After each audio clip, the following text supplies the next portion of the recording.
வணக்கம் friends, welcome to சுபீஸ் wonderland. இன்னைக்கு நம்ம ஒரு டிஃப்ரெண்ட்டான ரெசிபி தாங்க செய்ய போகிறோம். வாங்க ஃப்ரெண்ட்ஸ், இது எப்படி பண்ணலாங்கிறத பார்க்கலாம். ஃபர்ஸ்ட் இந்த ரெசிபி செய்யறதுக்கு ஒரு பவுலில் 1 கப் அளவுக்கு வேர்க்கடலை ஆட் பண்ணிக்கிறேன். இது கூடயே 6 to 7 முந்திரி ஆட் பண்ணிக்கிறேன்.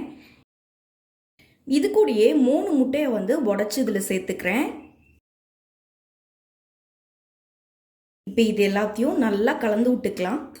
பாருங்கள், ரொம்ப டிஃப்ரெண்ட்டான ரெசிபிங்க இது. கண்டிப்பாக நீங்களும் ட்ரை பண்ணி பாருங்கள், ரொம்ப சூப்பராக வரும். இப்போ இதை நல்லா கலந்து விட்டாச்சு. இப்போ இது எல்லாத்தையும் ஒரு மிக்சர் ஜாரில் ஆட் பண்ணிக்கிறேன். இது கூடயே 3 ஏலக்காவும் சேர்த்துக்கிறேன். இப்போ இதை நல்லா ஃபைனாக அரைச்சி எடுத்துகிட்டு வந்துக்கலாம். பாருங்கள், நல்லா அரைச்சிட்டு வந்தாச்சு. நல்லா ஒரு பேஸ்ட் கன்சிஸ்டன்சிக்கு அரைச்சி எடுத்துகிட்டு வந்திருக்கோம். இப்போ இது கூட காய்ச்சின பால் 1/2 கப் அளவுக்கு சேர்த்துக்கிறேன். இதுலேயே ஒரு 3லேருந்து 4 டேபிள் ஸ்பூன் அளவுக்கு சுகரும் ஆட் பண்ணிக்கிறேன். இப்போ இதை ஃபைனாக அரைச்சி எடுத்துகிட்டு வந்துக்குவோம். பாருங்கள், எந்த கட்டிகளும் இல்லாமல் ஃபைன் பேஸ்ட்டாக அரைச்சி எடுத்துகிட்டு வந்தாச்சு. இப்போ இதை ஒரு பவுலுக்கு மாற்றி எடுத்துக்கலாம். இப்போ ஒரு பேனில் ஒரு 3 to 4 டேபிள் ஸ்பூன் அளவுக்கு சுகர் ஆட் பண்ணிக்கிறேன்.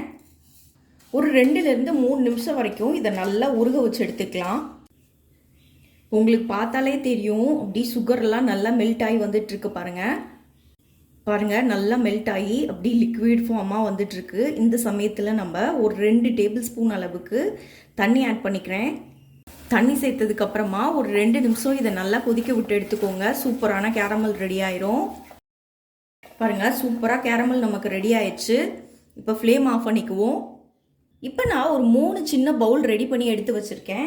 இதில் நான் ஃபஸ்ட்டு நம்ம கேரமல் ரெடி பண்ணி வச்சுருந்தோம் பார்த்தீங்களா, அதை இதில் ஆட் பண்ணிக்கிறேன். ஒவ்வொரு பவுல்லையும் அந்த பேஸ் நல்லா கவர் ஆகிற மாதிரி சுற்றிலும் அப்ளை பண்ணி விட்டுக்கோங்க இந்த கேரமலை.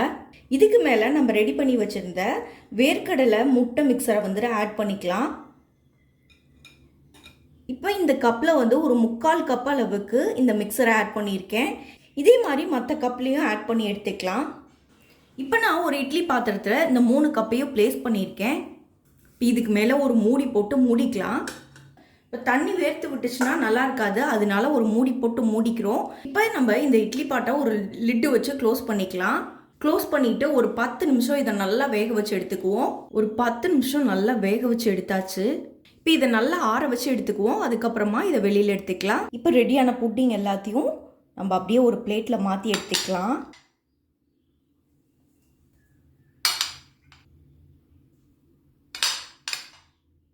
இப்போ சூப்பரான புட்டிங் அருமையாக ரெடி ஆயிடுச்சு ஃப்ரெண்ட்ஸ். கண்டிப்பாக நீங்களும் இந்த ரெசிபியை ட்ரை பண்ணி பார்த்துட்டு உங்கள் கருத்துக்களை மறக்காமல் கமெண்ட் பாக்ஸில் தெரிவிங்க ஃப்ரெண்ட்ஸ். மீண்டும் இன்னொரு நல்ல ரெசிபியோடு உங்களை மீட் பண்ணுறேன். அதுவரை உங்களிடமிருந்து விடைபெறுவது சுபீஸ் ஒண்டர்லேண்ட். தேங்க்யூ.